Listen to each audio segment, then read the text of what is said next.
In this week in MMA, we're going to go hard in the paint with our fight night picks for UFC 236. We're also going to recap the weekend that was and really dive into our newest segment, the Twitter Purge. So, let's get into it.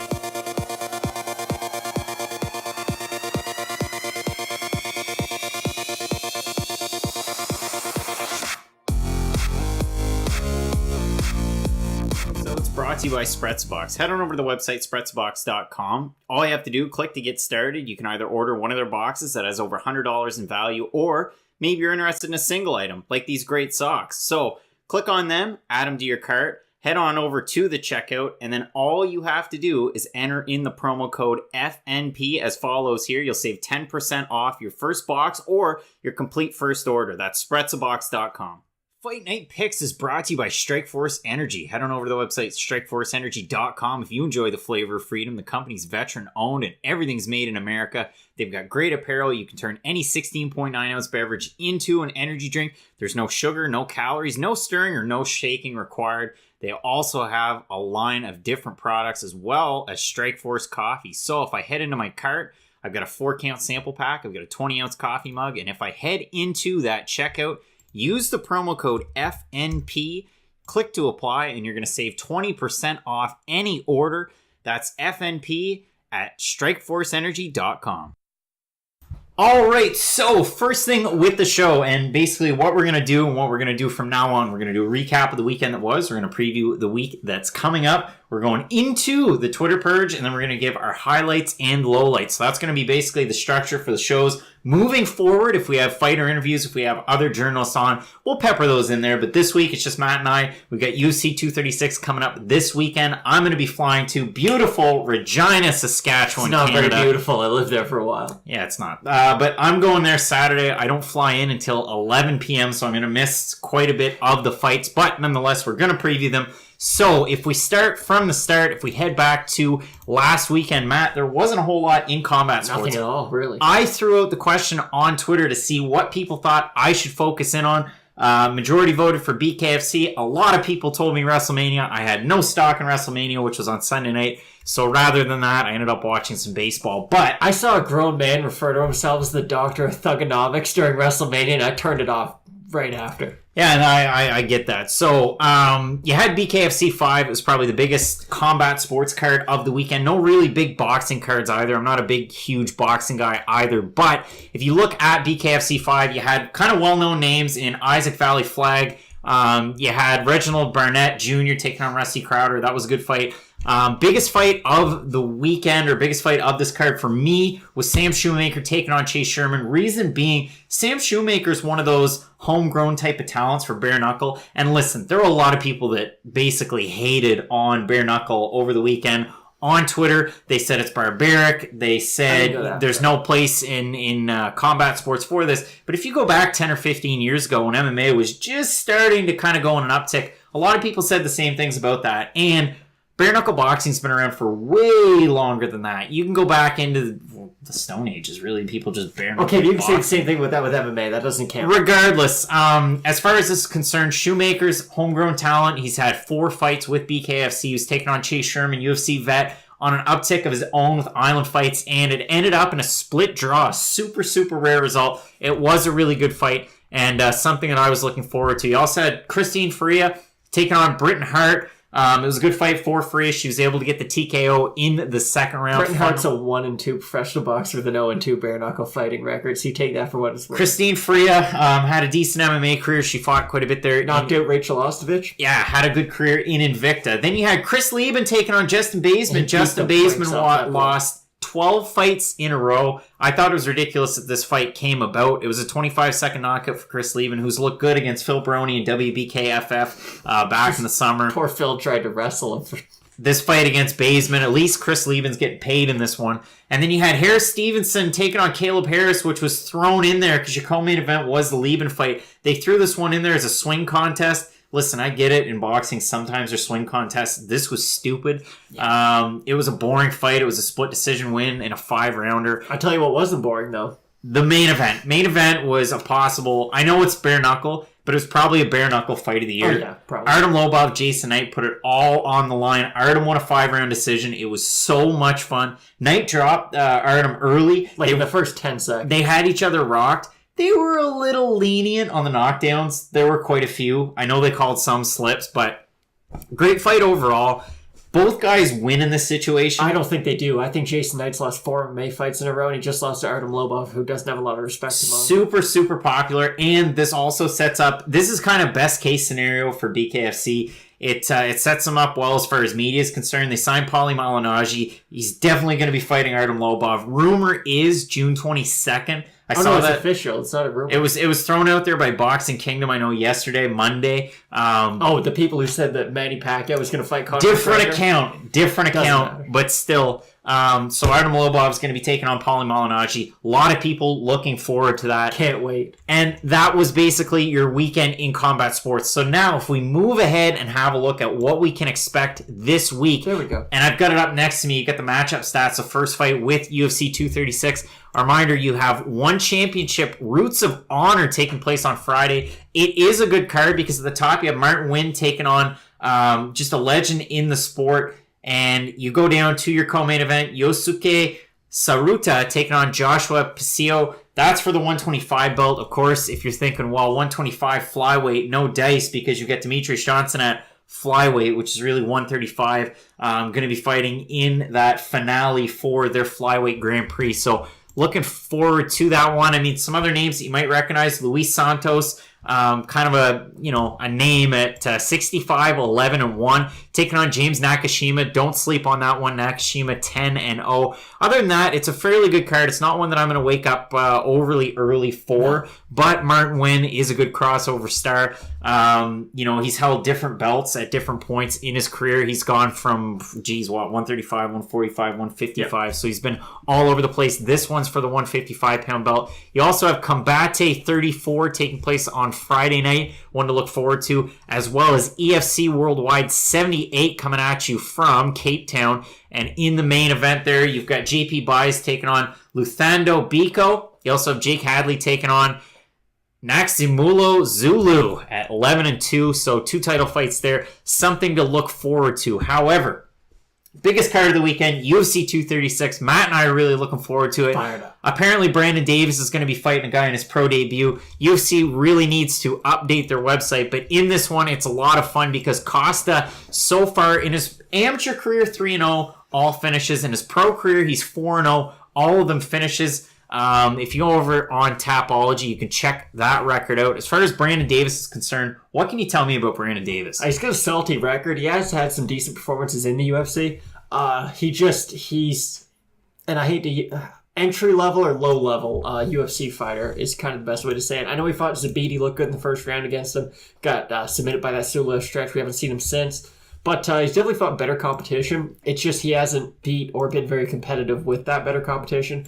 I assume he'd win this fight by decision maybe because I don't know a lot about Randy Costa. But that's really all I've got. There's not a whole lot you can say about this fight. No, and I mean, if you have a look at the odds, they're relatively close right now. Brandon Davis, a minus 165 favorite in this one. Costa, I think, is a good pick at a plus 140. I think it makes a lot of sense. A lot of finishes. He's been really, really active as a professional as well. So he's my pick. I'm going with Costa, but apparently, according to the UFC, he has no arms or legs. And that's going to hurt him in this fight. He's never fought. That could hurt him a little bit.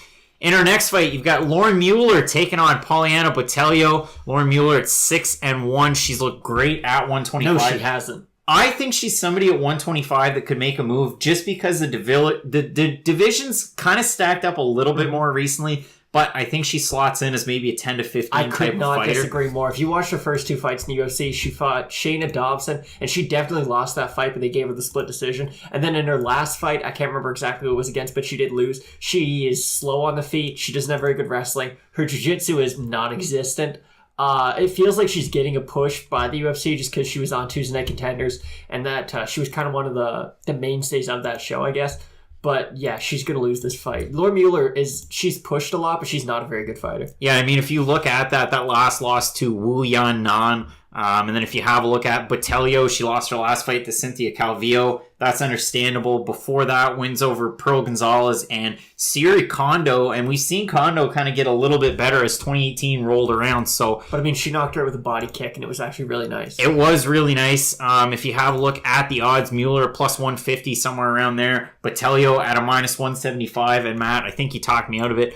I'm going to take the favorite in this one in Botelho. Mueller's very boxing oriented, but she's not fast. Like, you don't have to throw a lot of kicks. You just have to have phenomenal... Like, okay, Kelvin Gastelum, we're going to talk about later. He doesn't really throw kicks. It just, his hands are so good, it doesn't really matter. And she doesn't have really that aspect yet. Moving into the next fight, and I tossed it out there on Twitter, asked what potential fight of the night could be. Nobody came out and said this one, because it's not going to be. I can see this fight being a lot of fun between Montel Jackson taking on Andre Sukumtoth. Of course, Sukumtoth has looked good since he fought that terrible fight against Sean O'Malley. I mean, just zero fight IQ. He was highly criticized. He came back, kind of pushed back against it, able to get back into the win column. And Montel Jackson with the win over Brian Kelleher really, really impressed me. Yep. I had Kelleher in that fight. Montel's going to win this fight easy. Montel Jackson has a crazy reach for the division at 75.5 inches. I know you might not want to put a lot of you might not want to put too much into it. Though. He uses the range really well, and both guys stand-up oriented fighters. I know Jackson got the submission in that one, but I mean, we saw in that fight he dropped Kelleher with those elbows in the clinch. I mean,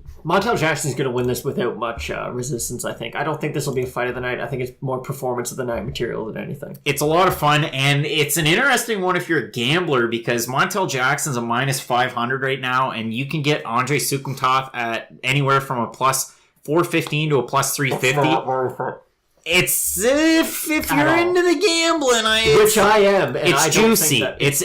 Those are juicy odds in this fight. It's as dry as a bone. I agree with you though. I'm taking Montel Jackson in this fight. Now this fight is compelling for two reasons, and I don't mean to cut you off, Craig, but basically these guys' strengths are the other guys' weaknesses. Curtis Millander does not have a ground game. I don't know if he knows what jiu-jitsu is. I don't know if he's ever seen wrestling before. He's terrible on the ground, but if he can keep the fight standing, Curtis Millander is a MFer to deal with. He's got phenomenal kicks.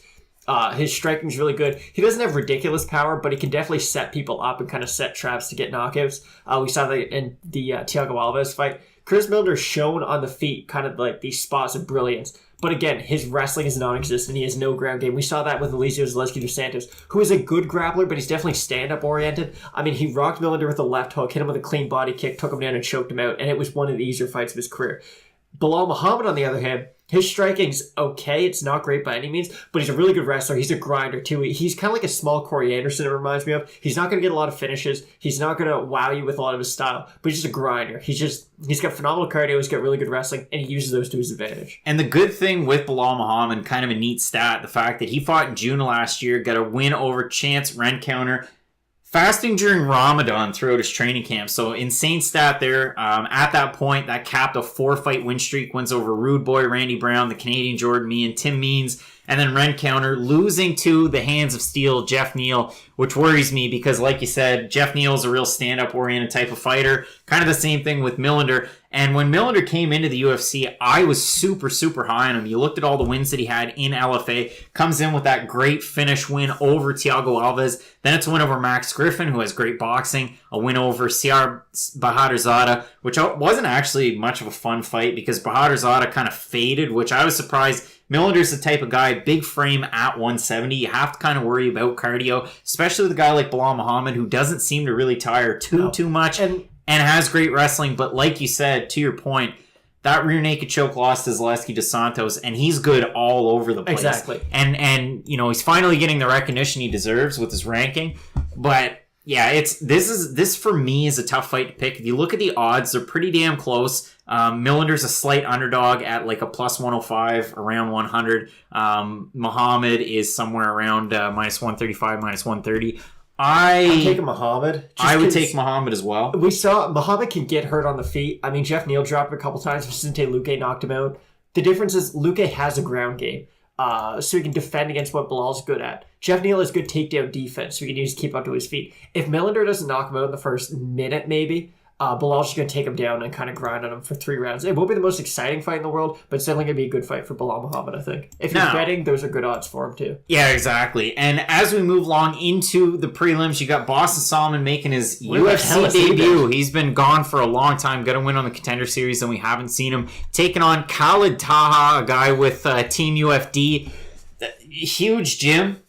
As far as KSW is concerned, a lot of big stars fighting out of UFC. Damir Hadzovic is one guy in the UFC that I can think of off the top of my head that also trains there. So keep an eye on that gym because ATT, a lot of the American gyms, SBG, they get a lot of the shine. TriStar up here in Canada. But Team UFD, if you can go through their roster, it's a lot of fun to have a look there. And as far as this fight's concerned, like you said, Boston Solomon's been gone for the longest time. A lot of people probably won't even recognize him, really. Yeah, he was on the first season of Contender Series 2 years ago. Yeah, exactly. Yeah. So not last summer, but the summer before. And he hasn't fought since. He was scheduled for a few fights. He was hurt. And now he's making his return. So it'll definitely be interesting to see how he looks with all this time off. And also interesting, too, this fight was originally scheduled for November. It ended up being canceled. They rebooked it. If you have a look at, let's have a look at Khalid Taha. He had fights in Ryzen and a win and a loss. He got a win over Hamza Kuheji in Brave, and everybody loves Brave. Then he came into the UFC, and I knew who Khalid Taha was. Comes in against Nad Narimani, former Cage Warriors champ. Gets beaten in a decision. It was a fun fight, but Narimani definitely won it. And then as far as Boston Solomon's concerned, for some reason, he got on Contender Series with a split decision loss in RFA back when it was RFA. Took a year before we saw him. Now it's been almost 2 years since the last time that he fought. Yeah. That's really, really tough, especially a guy that's, coming off decision win from Contender Series. Don't bet on that fight. And somehow Boston Solomon's a favorite. I don't get it. I would avoid it like the plague, but personally, I'm going to be taking Khalid Taha in this fight. I will too, but again, I wouldn't put money on this fight.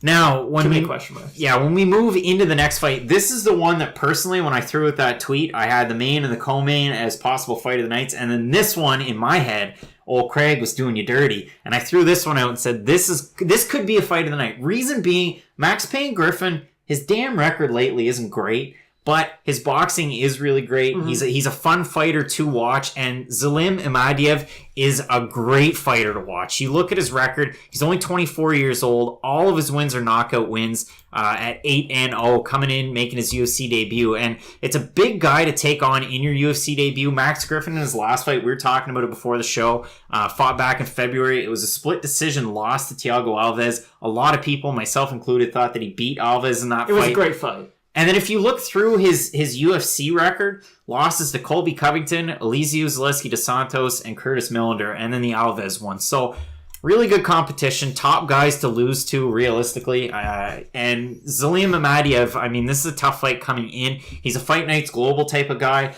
And if you look at his last fights... Hasn't fought in over a year. Yeah, he fought 3 times in 2017. All finishes. He fought once in 2018, a finish. He was originally scheduled to have a fight back at Fight Nights Global 90 in October. Had to cancel, pull out due to injury. Him and his opponent did. So he's making his UFC debut here. Kind of smart that he waited a little bit. And the thing that kind of scares me about this fight too is as far as the odds are concerned, they're par. So it's basically a pick'em in this one. I have Imadiev just based on previous track record. I don't see him as a really top guy because as soon as he faces a UFC wrestler, he's going to be screwed. Yes. But fighting a mid-tier boxer, I think he's going to be able to get the win. The thing that worries me about Max Griffin is I know we say that he probably should have won that Thiago Alves fight. He still took a lot of damage in that fight. Yep. I mean, he dropped Alves. He got wobbled by Alves. It's a lot of damage to come back, and that fight was 2 months ago. So you got to worry about if he's kind of fully recovered, your brain health and whatnot. But you know what? I'll take Max Griffin. Matt's taking Max Griffin, and we move on to our next fight. Don't bet on that fight either, though. A fight that is just kind of silly, and it's at 125. You got Wilson Hayes, former title challenger, taking on Alexander Pantoja. Pantoja's looked good in his UFC career. Wilson Hayes has looked bad in his recent UFC career. Wilson Hayes has never looked good in the UFC. He's the most overrated fighter in UFC history, and I'll tell you this because Wilson Hayes got a title shot off beating Ulka Sasaki, who's never been ranked at flyweight before. Wilson Hayes, the most overrated fighter in UFC history. Look at his record. He's beat Dustin Ortiz, Hector Sandoval, Uka Sasaki, that got him a title shot. None of those guys are all that top level. I know outside the UFC, a lot of people consider him to be the best flyweight, but once you get in, he hasn't looked good in the UFC. He's like the David Branch, the flyweight division. On the other hand, Pantoja, he's looked pretty good. I know he lost to UFC Formiga. He's looked pretty good ever since. I think Pantoja should win this fight. Yeah, Matt with the scatterbrain there. I think Pantoja should be able to win this Wilson fight. Hayes is overrated. Wilson Hayes has decent wrestling, decent striking. He's a well-rounded guy. Amazing jiu-jitsu. Pantoja does most of those things better than him, and for that reason, I'm taking Pantoja as well. If you're curious about those odds, Wilson Hayes at a plus 130, Pantoja minus 155. So decent odds there. I understand them, but yeah, for us to both pick Pantoja, I totally get it. Next fight's a fun one. The next fight is a fun one between the Tarantula, Jalen Turner, taking on Matt the Steamroller Freevola, and Freevola with that crazy draw in his last fight when he fought Groovy Lando Venata. Crazy fight. It was a fun fight. He lost it, but still, it was a good fight. I thought he lost it too. And for Jalen Turner, the Tarantula, a guy who trains out of Ruka Sport, guys like who? I mean, Perilla's the head coach. You've got Chris Cyborg there. You've got RDA. Bisping always trained there. So it's kind of interesting that they have a 23-year-old Jalen Turner, a guy who is a freak of nature at 6'3". The UFC did him dirty too in his UFC debut. I mean, they made him fight Vicente Luque, who is an absolute monster in a weight division he probably does belong in, because I think lightweight must kill him to make. But in his last fight, I mean, he looked phenomenal. Yeah, he beat Callan Potter, a guy who finally got his due in his UFC debut, a guy who had really toiled around in not maybe the minor leagues, but a guy who had been around with multiple different fighting organizations, finally got the shot. He was 17-7 at the time.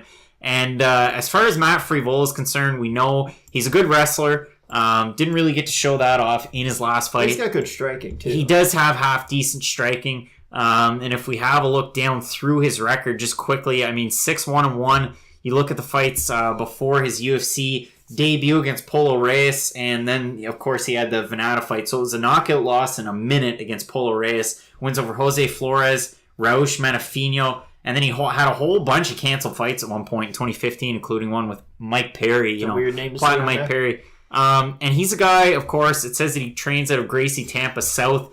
It was a good fight against Lando Venata, but I just see Jalen Turner winning this one unless Matt Freevola really overpowers him with the wrestling. He didn't really get a chance to do it with Venata. Jalen Turner's such a long guy. All he has to do is kind of run around the cage, and the odds are pretty darn close. They're almost par with Turner at about a minus 120 right now. Freevola minus 110. Are you picking Turner in this one? I'm picking Turner too, and as I'm looking at it, I don't think a terrible parlay to do would be to do Turner and not Curtis Miller, and Bilal Muhammad. Put those two together because the odds are semi-even. It should be a pretty one-sided fight for both of them. So we finally move into our main card. Your first fight on the main card, you've got OSP just eating it, and you've got him taking on Nikita Krylov. Who's more inconsistent between the two?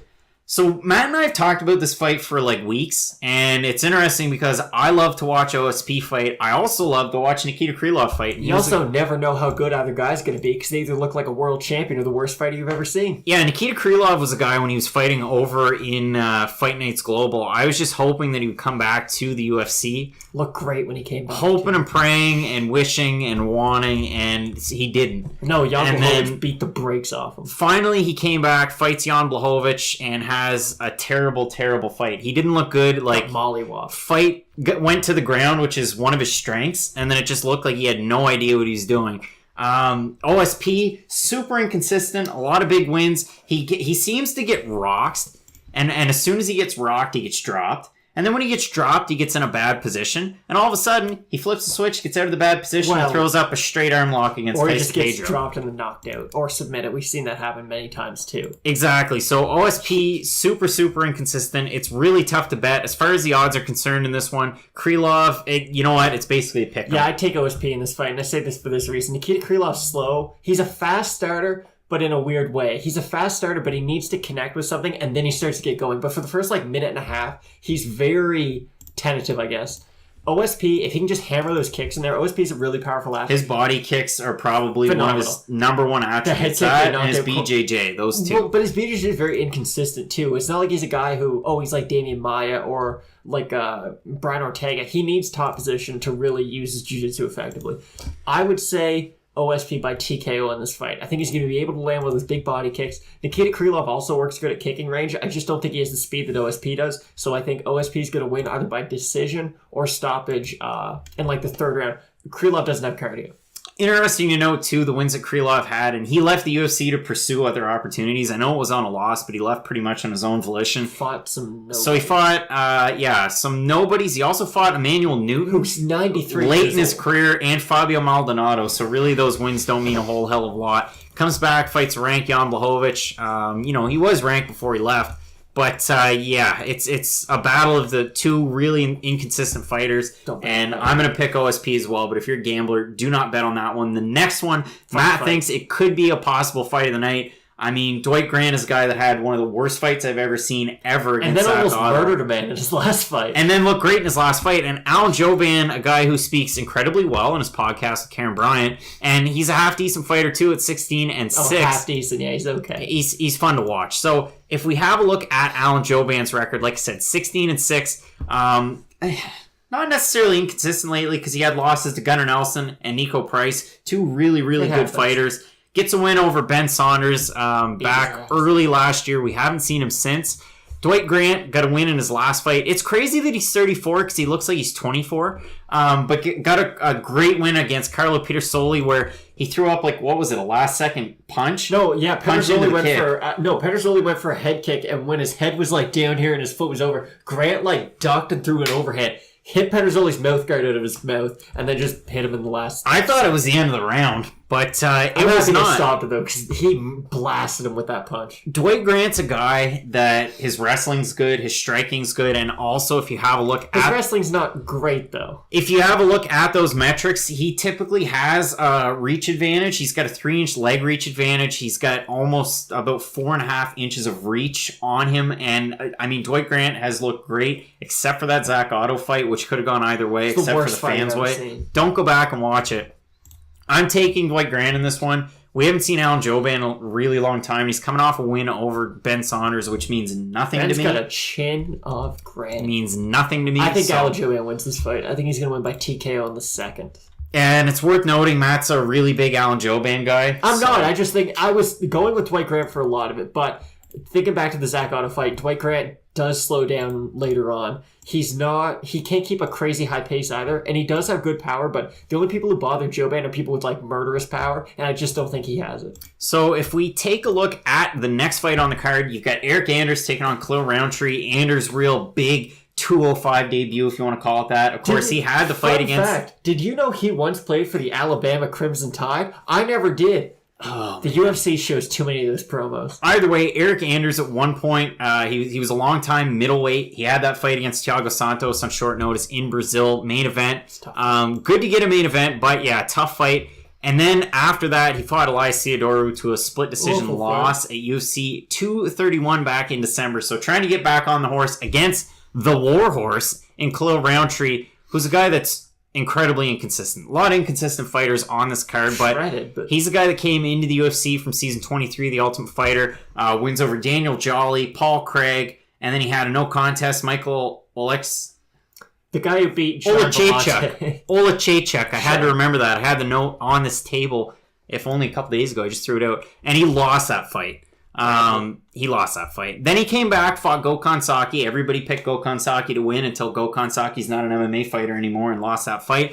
And then he had that insane loss to Johnny Walker because they fed him to the wolves in that one. Well, also, no one knew how good Johnny Walker was at that time. So in this fight, you've got Eric Anders, who's going to be primarily a wrestler. I put two words together. Don't think he will be, but continue. Against Khalil Roundtree, who is a hard puncher, if you want to say that. Big power puncher. But that's pretty much all he's got. He looks like one of those early 1900s guys that got into bodybuilding. Yeah. This is a fight that if I really had to make a fight night picks, I wouldn't. But, Anders is a minus 200 and Khalil Roundtree a plus 160. I think Khalil Roundtree is going to win. Eric Anders is susceptible to eating shots. And Khalil Roundtree, unless he tires out, I think he's going to be able to get the finish. The only people who have been able to land really well on Eric Anders were Lyoto, Machida, and Thiago Santos. Guys who land on everybody who have insane stand-up. And I thought Eric Anders won that fight against Lyoto. Yeah, but Machida. he didn't. So, Khalil Roundtree has a puncher's chance, but I do think Craig's right with the wrestling aspect. I think Eric Anders might hurt him early with the hands, take him down, TKO ground and pound first round. Get him with the hands! And that'll be it for Khalil. He'll get cut if he loses, though. In your co-main event, a possible fight of the night between number 4, Kelvin Gastelum, who was all but... Well, he was guaranteed a title shot. He was. Incredibly recently, until Robert Whittaker was pulled at the last hour due to a hernia. Yeah, he's got some And Israel Adesanya went out that night, covered in the main event, got the win over Anderson Silva in what some consider to be an all-time great fight. Yeah, it wasn't. People have brain damage. It was fun, but it wasn't that good. But still, Adesanya, Gastelum. Adesanya's going to have a huge reach advantage in this one. A great big leg reach. And it's funny because he's a kickboxer and he knows how to use that incredibly well. Now, we've gone back and forth about this fight on air between ourselves. I think Gastelum, if he's going to win, he's got to get in close. I think if Adesanya's going to win, he's got to do what he does well, keep range. And it's such a hard fight to pick because Gastelum does have a good ground game. Go back and watch the Jacare fight, which it was close. He got mauled on the ground for the first It was close. round. It was really close. Jacare But still, he got out of those tough positions against one of the best grapplers of all time. And he can kind of dish it as well. He's working out with King's MMA. A lot of great fighters from there. And Adesanya, of course, main training partner with Dan Hooker, but there's a whole cast and crew of Anzac fighters. This is a lot of fun as a fight. If you have a look at the odds, they're pretty close. Adesanya minus 170 favorite, Gastelum around a plus 140. He came out and said in the last couple of days, I'm always an underdog. I don't really care about it. Who's your pick in this fight? So, like Craig said, I've gone back and forth just like he has. Originally, I thought Kelvin Gastelum was going to starch Israel pretty quickly. But going back, I think Israel's going to win. And I wouldn't be surprised if this is a boring fight. I think this is either going to be fight of the night or the worst fight of the night. Only for this. I think Kelvin could hurt him early. Kelvin might hurt Israel early. And Israel's just going to keep range after that pot shot for 4.5 rounds. It's not going to be overly entertaining. Or the opposite's going to happen. Israel's going to hurt Kelvin, stay at range, and hit him with some big shots. And then at rounds like 3 through 5, Kelvin's going to start to get a second win. He's going to wrestle a little bit more. Maybe that's going to wear on Israel. He's going to start landing big shots, and it's going to be a fun fight. But if I had to pick what I think is most likely, I think Israel's going to win a fairly boring decision. I think Israel's going to win as well. Kelvin's got a crazy chin. Kelvin's got a really good chin, and I never bet against chins until they falter, and that always comes to my detriment. But hey, I mean, that's just the way the pick game goes. I'm taking Adesanya as the favorite in this one. But listen, I mean, if you want to go Team Gastelum, I threw it around in my head for quite a while and let it settle. But I just think Adesanya's too much for him. I will say... And Matt, it's kind of funny, we talked about this before the show, but there's such negative sentiment against people who just rise up to the occasion so quick. Yeah. A la Johnny Walker, Israel Adesanya, some of the new blood that we've seen recently. Even Macy Barber has her fair share. The difference is she doesn't fight any good fighters. Detractors. Yep, exactly. She's just getting the start of that climb. I mean, she's only had a couple fights in the UFC so far. Still, the competition between her and guys like Israel Adesanya are very different. Matt trying to argue me my point and just waiting to hear me out. There's a lot of detractors about these people that rise really quickly. And listen, I've been a hater before too, but I really think Israel Adesanya is the real deal. He's going to be a guy that people are going to have to contend with in the UFC in this division for a long time. And if he can get his wrestling and his ground game just even on a par level, he's going to be a superstar if he isn't already. Yeah, no, I mean, he's got all the makings to be the next, Conor McGregor-esque type fighter. I know that the UFC had a lot of stock in Darren Till to kind of be that guy. He's faltered in his recent fights. But yeah, if Israel can keep on going. Problem is, though, you have such a big mountain to climb if you win this. You have to fight Robert Whittaker, who doesn't get the respect he deserves because he had 2 close fights with Yoel Romero. They're pretty much equals. The only people who can beat them are each other. You're telling me that Israel Adesanya is going to run through Robert Whittaker? You're batshit insane if you think that. Whittaker does everything amazing. He's good at everything. He doesn't get tired. He hits like a truck. He's got phenomenal jiu-jitsu and wrestling. So no matter who wins that interim title fight, they have such a big hill to climb in that main event when they fight Robert Whittaker. It's not even funny. So, our main event, and another possible fight of the night. No, this is fight of the night. I don't think it's an argument. Yeah, you got the 10th island. It's coming to Hotlanta. Every island's the 10th. Bless taking on the Diamande. And Max Holloway, Dustin Poirier. Finally, Dustin Poirier gets his due. He gets a title fight. And he's taken on one of the best of all time, regardless of weight class. Yeah. But arguably the best of all time at 145. You can make a case for Jose Aldo. You can certainly make that case for Max Holloway. You can't make that case for Conor McGregor. You hear me? You can't. Either way, Holloway taking on Dustin Poirier. Yes, they fought before. Poirier had one of the slickest transitions I've ever seen. Alberta. It was so nice to a triangle choke. It was great. Max Holloway was 20 years old.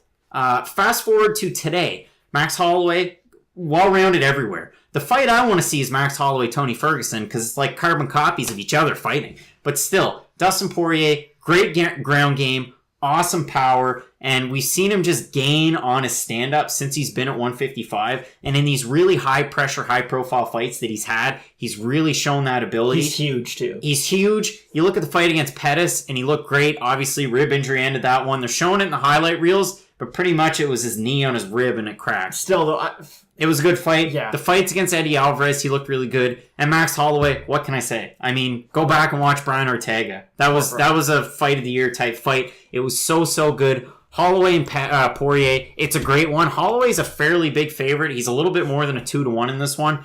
For me, throwing it around in my head, it's kind of a pick'em to me. It really is. It's a tough one to call. There's so many different ways that Poirier can win. Max Holloway just has to apply the pressure if he's going to win.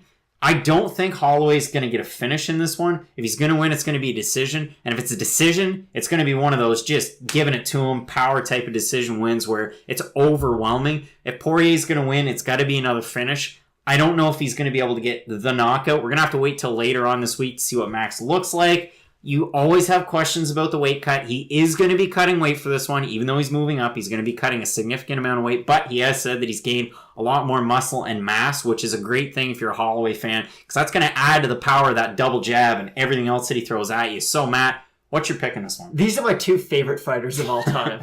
And you can agree, like, I have man crushes on both of these guys. Oh, yeah. Neither guy's a boring fight. Both guys have pretty much unlimited cardio. The difference is Max Holloway has historic cardio. Dustin Poirier wouldn't get tired if he fought anyone else except Max Holloway. Max Holloway puts this pace, puts a pressure on you like no other fighter. And if you lose the first round against Max Holloway, you're never going to win. It just gets worse and worse and worse. You see in a lot of Holloway fights, especially in 5-round fights, guys have success early on. But in a Floyd Mayweather way, I guess, he downloads exactly what you're doing. He's going to figure it out. And by the end of the second round, when you start to breathe a little heavy, he just never stops. So there might be fighters who are better than him to start the fight. There might be guys who are here and Holloway's here. But by the third round, it's like this. Holloway just doesn't get tired. It's insane. And his pressure ramps up as the fight goes on. His fight style's like the total opposite of Kamaru Usman. But they do one thing very similarly. It's almost like an exponential curve. It just goes straight up. Yes. It doesn't matter how those guys start in the first round. I don't care about it. It's kind of like a Jeremy Stephens, surprisingly. He actually does statistically do that as well. He does, but if Stephens doesn't land the big punch, he's never winning a decision. But Max Holloway, to your point, greatest of all time at 145. He can cement his spot as one of the best fighters of all time with a win here. And then if he's able to unify that belt finally against Khabib, because we were supposed to see that on short notice, UFC 223. He's the best ever. I don't care. He's one of the best ever. GSP is my top of the Mount Rushmore, but still. If Max Holloway beats Dustin Poirier, Khabib, and Tony, he's the greatest fighter of all time. Yeah. He needs those three names, though. Right now, he's getting there. So, I think, pains me to say this because I love Dustin Poirier. Max Holloway's going to run over Dustin Poirier in this fight. And I never thought I'd say this. I don't think this fight will be competitive. I think the first round will be. I think Dustin has ungodly power. And if he can land something big on Holloway early on, he can knock him out. Dustin Poirier could knock a horse out.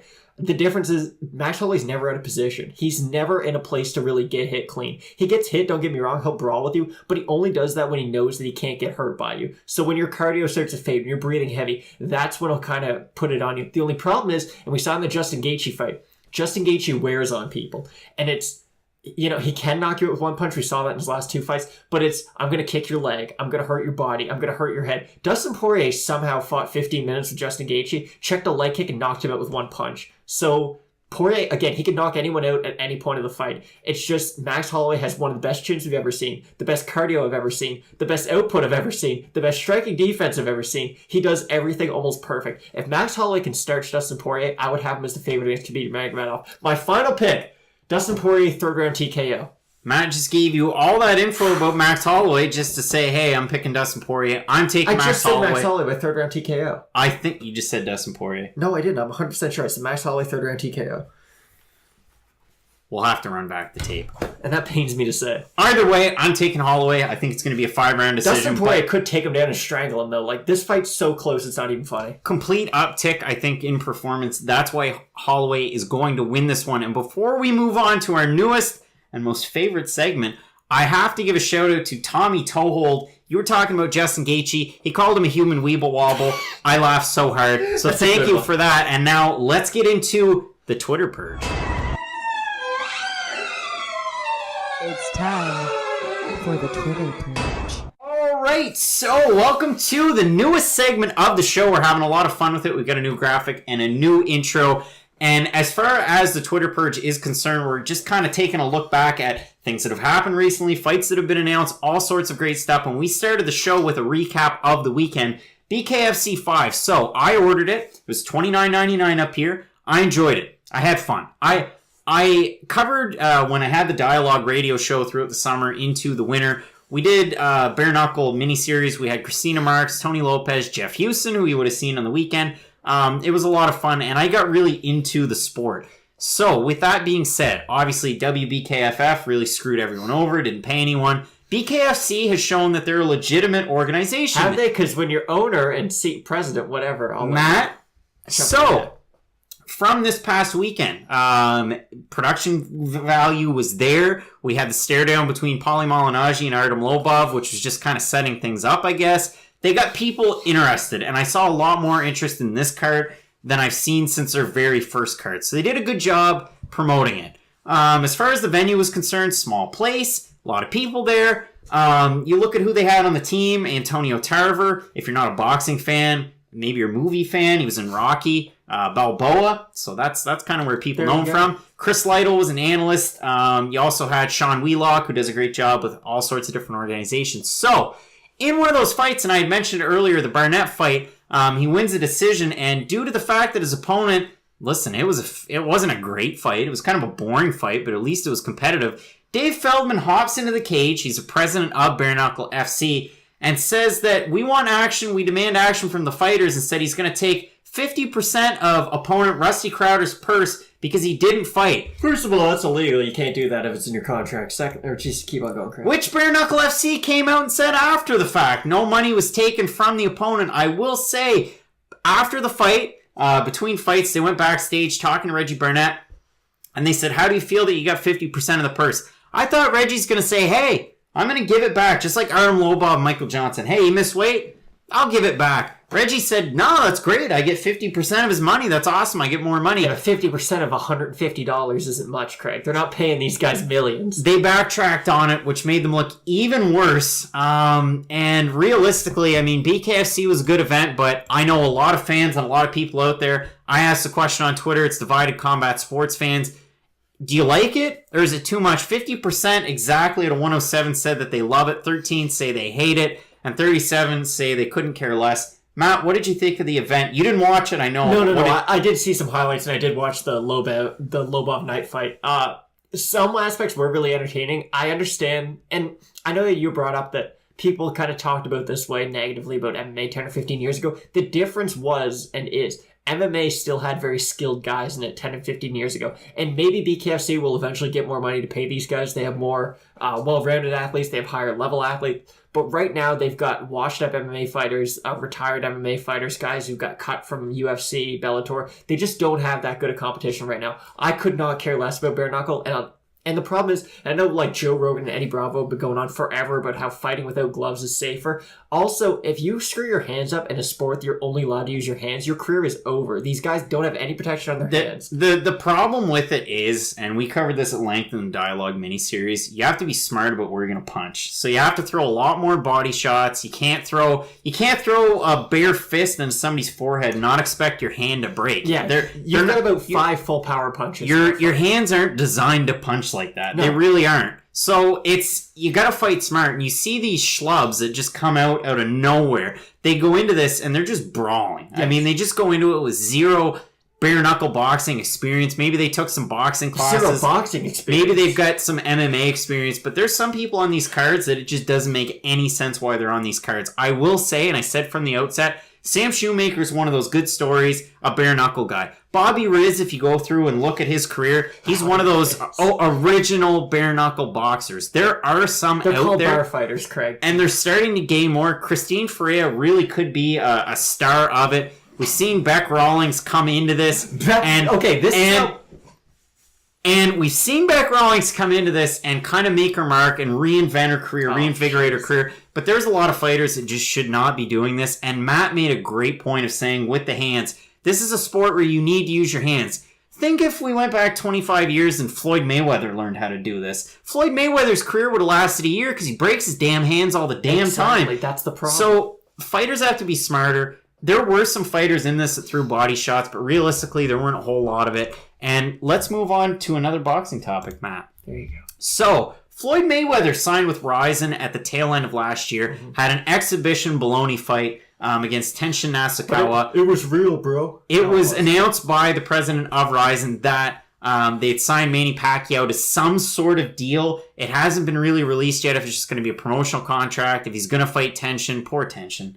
And I think Tenshin... At least let Tenshin throw kicks if you're going to do The smartest thing for Tenshin is to take these fights. If they're thrown, they're thrown. But Tenshin gets paid and it gets name recognition. But still, did you see his last fight when he cartwheel kicked the guy? Yeah. Tenshin's a kicker. He's so good. Let him kick people. His boxing's really, really good too. But a good move by He's not Rizin. box Manny Pacquiao. They're getting that name recognition. And he's a guy in the Philippines that's huge. So now you're moving from Japan to the Philippines. You're making a bigger reach. And it's a great signing overall. I think it is. And even if it is one of those things like Rumble Johnson with bare knuckle fighting where he's not actually actively competing, he's more of just an advocate for the sport, that helps too. So I don't really see this being a negative in any way for Manny Pacquiao and his brand. Moving on, and kind of a feel-good story, Ross Pearson moved away from the sport on his own right. Probably coming off a loss, the loss to Desmond Green. Finally, Desmond Green getting a finish win. But yeah. Ross finally, hanging him up, and possibility, I think he's leaving the door open to maybe compete in some aspect. You kind of have to wonder maybe bare knuckle. I know. But it's sad. I hate to say it like this, but it's not a positive thing. There's some fighters, we've seen guys like GSP, guys like Michael Bisping. There's some fighters who, when they retire from fighting, they have other avenues to make money that doesn't require brain trauma. Rico Verhoeven, a phenomenal kickboxer. He's in movies now. He does voiceovers. He's a really big star in Europe. It's really good when you can see guys who they've had to fight really hard their whole life, which is the hardest way to make money anyways. And now that they're doing something that doesn't require so much work outside. And another Rico that I'll mention, Rico Rodriguez, the guy's still competing. That's one of those stories. Yeah, that's exactly. Sad. But Ross Pearson leaving on, his own way. And he was 1-5 in his last 6. It wasn't a great... It would have been nice if he had retired early, but it is good that he did retire on his own choice, like you would say. Exactly. And another kind of feel-good story, Valentina Shevchenko in Kyrgyzstan. Got mauled. People freaking love her. I saw her get out of a car, and there were just mobs of people. Oh, so I thought you were like, I was walking down the street and saw Valentina Shevchenko. I just wonder what do they think of Antonina, but Valentina getting the shine, and the Kyrgyzstanians really liking Valentina Shevchenko. I mean, good for her. It's always great when you can have an MMA fighter as kind of their country's big star. Again, in Canada, hockey's kind of king here. But there was a few years when GSP was in his prime where you couldn't go into a sport check, you couldn't watch TV without him being on a commercial. Everyone kind of knew who he was. He was Canadian Athlete of the Year a few times. So it's always nice when you can have a country's biggest star being an MMA fighter. Exactly. So great for Valentina Shevchenko, great for the UFC, great for women's MMA. This is a really good thing. She's fighting Jessica I forget on which pay-per-view, but it is official. Yeah, it is coming up very shortly. And another fight that was recently announced, and you had, of course, the big press conference today in New York. Dylan Dennis was there dressed up like Cyclops. Heather Hardy's got a fight coming up. But Chael Sonnen taking on Lyoto Machida June 14th from MSG. A fight that is really silly that it's going to happen. Tough one for old Chael. Lyoto Machida's going to run a truck through Chael Sonnen. Okay. And it's just ridiculous because Chael has that great job with ESPN. He's such a good commentator, man. Here, Chael can win this fight if he makes it insanely boring. We got a picture of him right there. Big Chael fans. But yeah, Lyoto...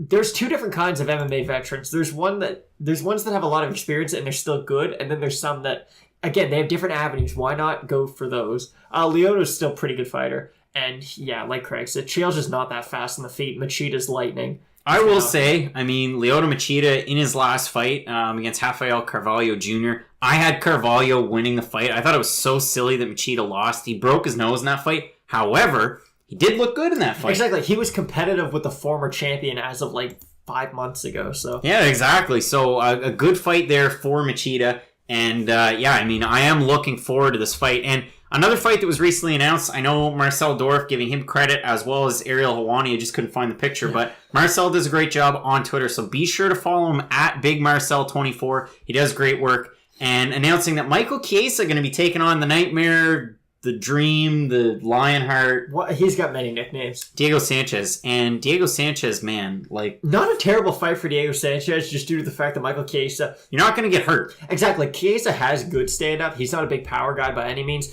And Diego Sanchez does well against straight jiu-jitsu guys, so it's not the worst fight for him. All that being said, I think he's going to get strangled.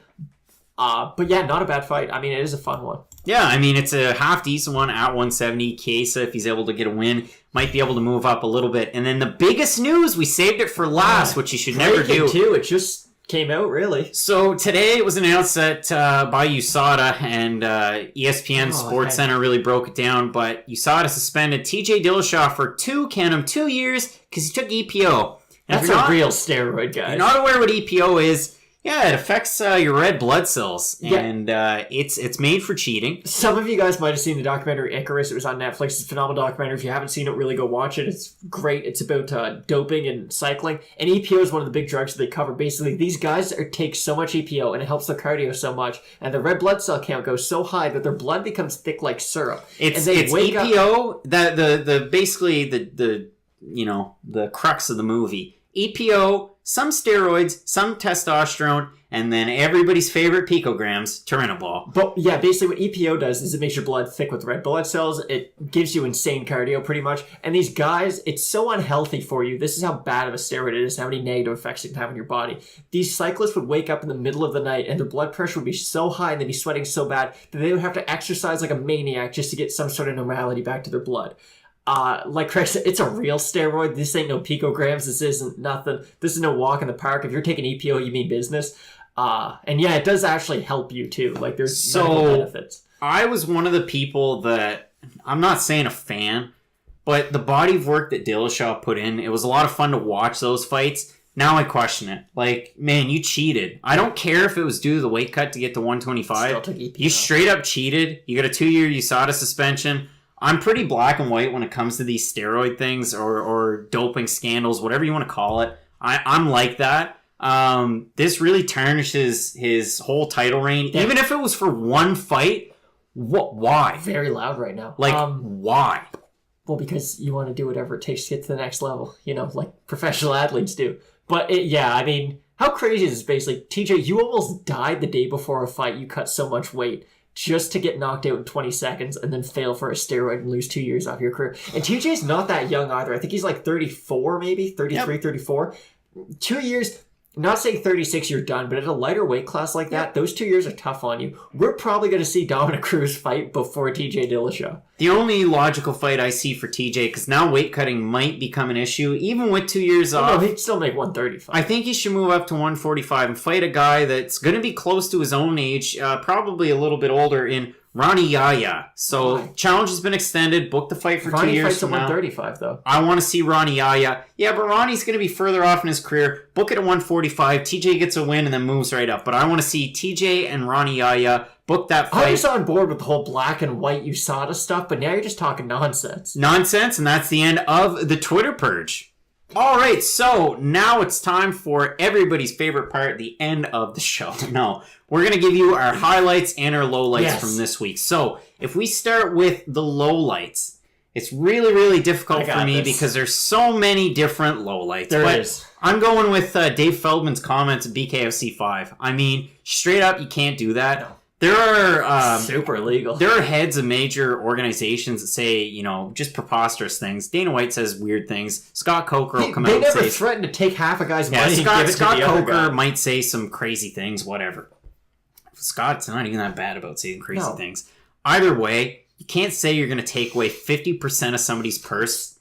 And again, that's not... Go back and watch the damn tape. And then he comes out and says, I only said it because I wanted to rile him up. And then... after the main event, he said, well, yeah, that was because of what I said. No, it wasn't. Those guys had bad blood. And listen, Artem Lobov and Jason Knight went back and forth on Twitter. in a good way. But they would have fought tough no matter what. Yeah, they would Exactly. have. That's just the way that they fight. And you already had Artem, who basically needed a win to lock in that Paulie fight, which is huge. So isn't that huge? If I'm being completely honest, how many people are all that hyped up for Artem Lobov versus Paulie Malignaggi? I mean, I'm hyped for it. But still, my low light, Dave Feldman, you can't say that. And listen, he probably learned his lesson. I hope he does, but that's my low light. My low light, we just talked about it. It's pretty obvious. TJ Dillashaw popping for EPO, losing 2 years of his career. Many people consider him to be the best bantamweight of all time, especially in the UFC. Now his whole legacy is pretty much tarnished. And like you said, maybe he only took it for this one fight. I did read a lot of people saying that he might have used it for the rehydration process. You can't be doing that nonsense. So yeah, that's my low light of the week. So yeah, lowlights, all sorts of lowlights. If we have a look at highlights, Matt, what is your highlight of the week? So my highlight, it's kind of a low light for one guy, but it's definitely a highlight for another guy. So Yoel Romero or Paulo Costa, basically Jacare didn't have an opponent for UFC Miami, but Jack Hermanson, again, a guy we've been kind of pumping up for the longest time now. He got that really nice win over David Branch in 58 seconds, I want to say. He had that kind of modified guillotine. He's getting the chance to fight Jacare Souza. It's a great fight. Yes, Jacare is going to be a big favorite. Of course he is, because he's way better at striking and everything that everything that Hermanson does. Couldn't think of his name, even though I'm a big fan. Everything Hermanson does, Jacare does a little bit better. But just for a guy who's finally kind of getting that big push, he's going to be a main event against a guy like Jacare. It's a really good sign.